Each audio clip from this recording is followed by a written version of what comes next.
Assalamualaikum warahmatullahi wabarakatuh. Saya atas nama Nur Asya dari kelas A15 ingin memenuhi tugas dari mata kuliah Usul At-Tarbiyah. Di mana di sini saya akan menjelaskan yaitu tentang usul At-Tarbiyah itu sendiri. Nah, usul At-Tarbiyah itu sendiri diambil dari kata usul yang artinya adalah landasan, dasar ataupun pokok. Sedangkan At-Tarbiyah adalah pendidikan dalam tanda kutip adalah pendidikan Islam. Nah, di sini dalam usul at-tarbiyah juga dijelaskan dalam surat Al-Qur'an maupun hadis ya. Dalam surat Al-Qur'an surat Al-Imran ayat 79 telah dijelaskan bahwasanya tidak mungkin bagi seorang yang telah diberi kitab oleh Allah serta hikmah dan kenabian kemudian dia berkata kepada manusia, "Jadilah kamu penyembahku." Bukan menyembah Allah, tetapi dia berkata, "Jadilah kamu pengabdi-pengabdi Allah karena kamu mengajarkan kitab dan karena kamu mempelajarinya." Nah, itu adalah surat Al-Imran ayat 79. Kemudian dalam surat Al-Alaq ayat 1 sampai 5 juga dijelaskan, "A'udzubillahi minasyaitonirrajim. Bismillahirrahmanirrahim. Iqra bismi rabbikal ladzi khalaq. Khalaqal insana min 'alaq.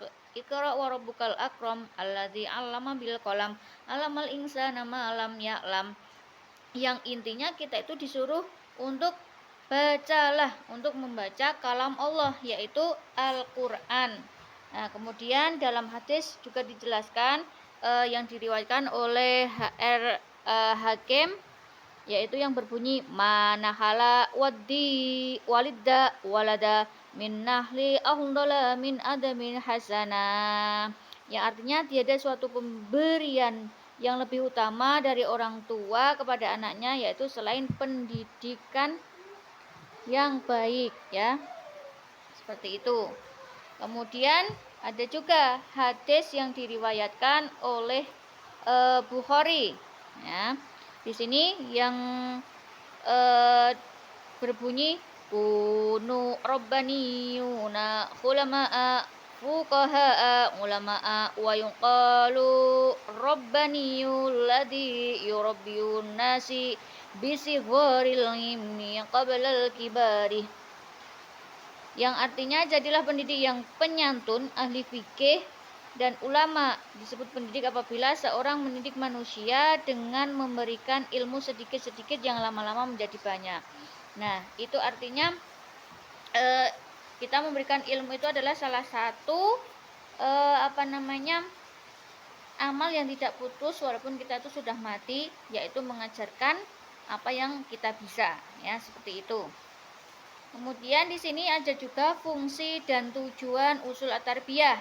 Nah, fungsinya yang pertama adalah sebagai rujukan penyusunan ilmu-ilmu pendidikan Islam, kemudian untuk pengembangan ilmu pendidikan Islam. Kemudian tujuan usul at-tarbiyah itu apa? Yang pertama adalah sebagai dasar ilmu pendidikan Islam dan sebagai pegangan para ahli dan aktivis pendidikan Islam. Ya, sebagai umat Islam tentulah kita sangat bangga. Kenapa? Karena kita adalah salah satu umat pilihan Allah di mana kita bisa mempelajari tentang usul at-tarbiyah yaitu tentang pendidikan Islam. Ya, di mana pada zaman sekarang sangat langka sekali untuk berpendidikan Islam, untuk mempelajari ajaran Islam.